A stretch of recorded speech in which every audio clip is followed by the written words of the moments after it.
Star Thalapathy Vijay చివరి చిత్రం జననాయగన్ పై భారీ అంచనాలున్నాయి. అయితే సెన్సార్ విషయంలో ఈ సినిమా వివాదంలో పడిపోయింది. దీంతో సంక్రాంతికి రావాల్సిన జననాయగన్ ఎప్పుడు రిలీజ్ అవుతుందో చెప్పలేని పరిస్థితి నెలకొంది.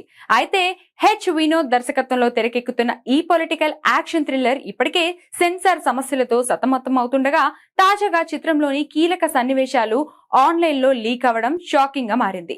దాదాపు 5 నిమిషాలకు పైగా నిడివిగల వీడియో సోషల్ మీడియాలో వైరల్ అవ్వడం చిత్ర యూనిట్ తో పాటు విజయ్ ఫ్యాన్స్ షాక్ అయ్యేలా చేసింది. లీక్డ్ క్లిప్ లో విజయ్ ఇంట్రడక్షన్ సీన్, భారీ ఫైట్ సీక్వెన్స్ మరియు టైటిల్ కార్డ్ వంటి కీలకమైన సన్నివేశాలు ఉన్నాయి. కేవలం ఇవే కాకుండా ఓ పాట మరియు సినిమాలో కనిపించే సర్ప్రైజ్ క్యామియోలకు సంబంధించి విజువల్స్ కూడా లీక్ అయ్యాయి. అంతేకాదు సినిమా మొత్తం పాటలుగా సోషల్ మీడియాలో లీక్ అయినట్లుగా చర్చ జరుగుతుంది.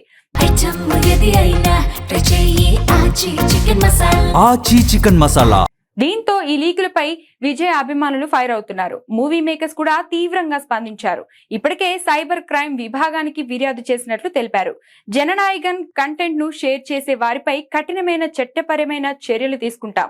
ఈ ఉల్లంఘనకు పాల్పడే వారిని అరెస్ట్ చేసే అవకాశం కూడా ఉంది. ప్రతి అకౌంట్ ను అధికారులు ట్రేస్ చేస్తున్నారు అని హెచ్చరించారు. మరోవైపు ప్రస్తుతం విజయ్ తమిళనాడు అసెంబ్లీ ఎన్నికల ప్రచారంలో బిజీగా ఉండగా ఎన్నికలు ముగిసిన తర్వాతే జననాయగన్ థియేటర్లకు వచ్చే అవకాశం ఉంది.